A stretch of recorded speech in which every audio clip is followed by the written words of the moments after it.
Apple is quietly aiming its next big product category. This time, it's not your wrist or your ears, but it's your face. According to recent reports, the company is positioning itself as to disrupt the $200 billion eyewear market, much the way it did with smartwatches. By going after broad mainstream audiences and leaning hard on strengths in brand, design, and tight hardware software integration. The plan is to launch smart glasses by late 2027, and Apple's next CEO, John Ternus, describing as a driving force behind the initiative.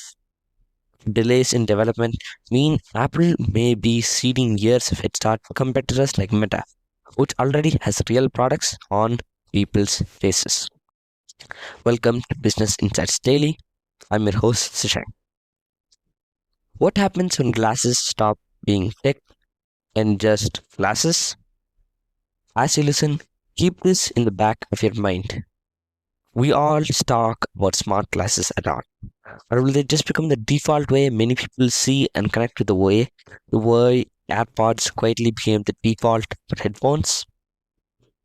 Apple's long-term strategy in wearables has always been bigger than just a singular device.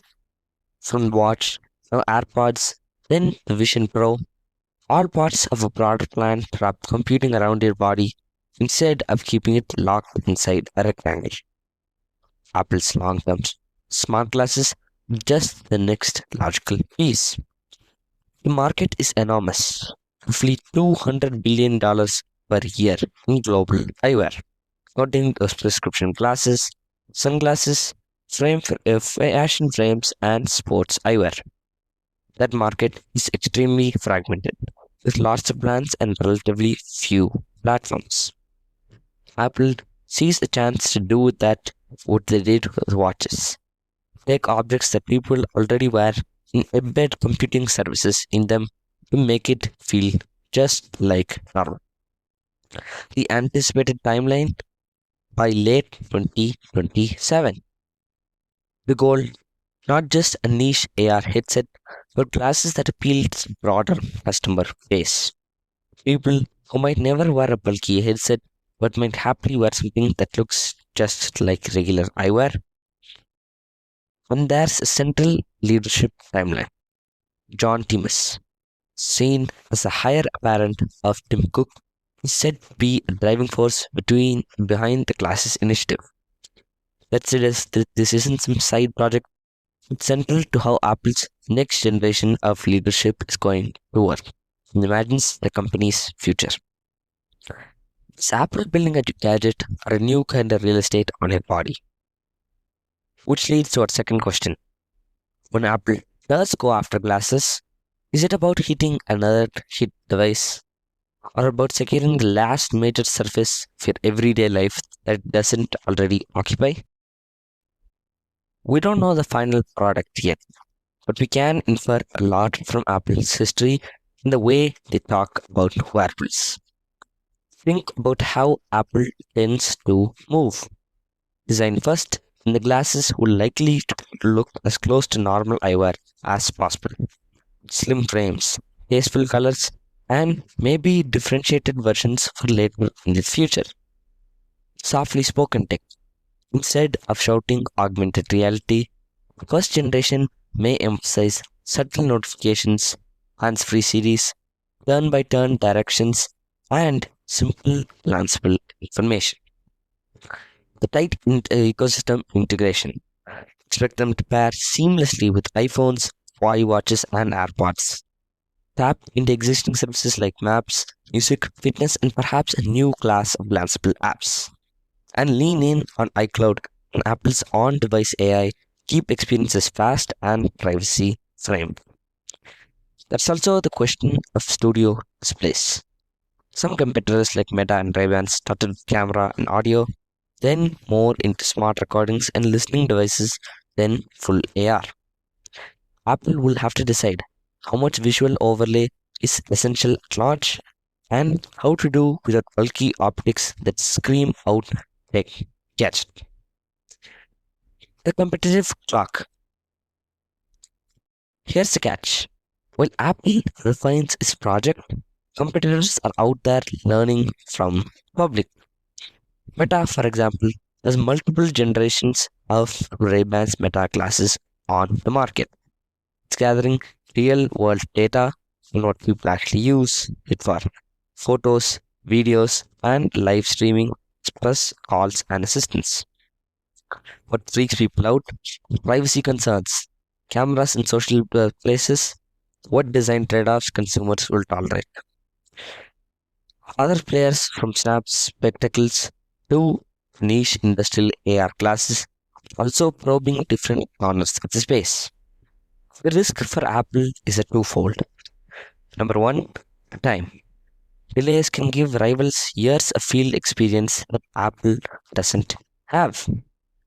A lot of the hard problems in smart glasses aren't just technical, they're about behavior, etiquette, and norms. Mindshare.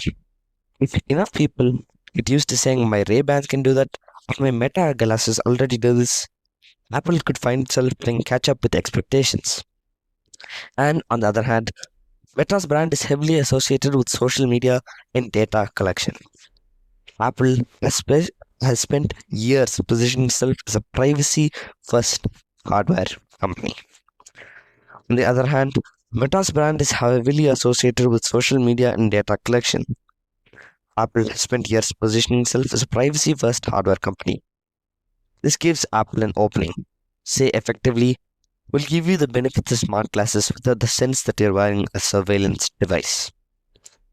In a race like this, it better be first or be the one that people actually trust on their face.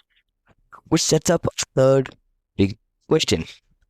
For something as intimate as eyewear, which consumers prioritize features, or will they prioritize which companies they trust will be literally inches from the eyes all day? Eyewear isn't just another accessory, it's a daily habit for hundreds of millions of people. Many people wear glasses all day, every day, even those who don't wear sunglasses regularly. The frame is one of the most visible identity shaping objects you put on your body. If Apple can turn that surface into a computing platform, it gains unprecedented time in contact, more than a phone in your pocket, more than a watch on your wrist. Glasses are front and center. New interaction modes, subtle gestures, eye tracking, voice, all become more visible when the device is literally at eye level. And deeper service integration. Fitness and health could factor in eye strain, sunlight exposure, or even mental health related issues. Maps and photos could feel more like livid overlays than separate apps. From business perspectives, tapping into a $200 market with hardware margins on frames and lenses, service revenues from apps and subscriptions, and lock in effects that make it even harder to leave the Apple ecosystem is extremely attractive. But the bar is high. These can't feel like consumer pieces or niche gadgets. They have to be something that people genuinely want to wear. These are the serious risks on the road to 2027. Number one, technology. Battery life versus weight. Can you make glasses that last all day without being heavy or bulky? Number two, the optics challenge. Can displays be bright, crisp, and comfortable without compromising aesthetics?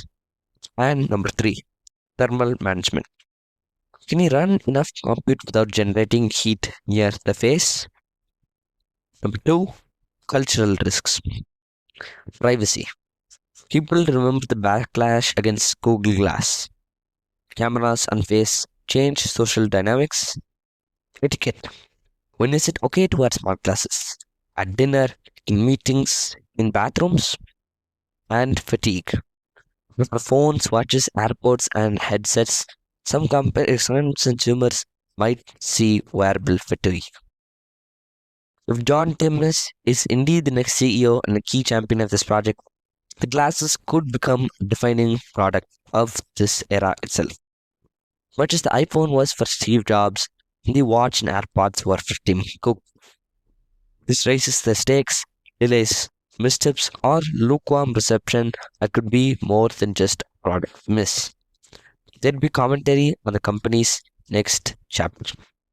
And Apple has navigated similar transitions before, but never with a form factor so socially exposed. Thank you for listening to Business Insights Daily. I'm your host, Sashank. We'll see you next time.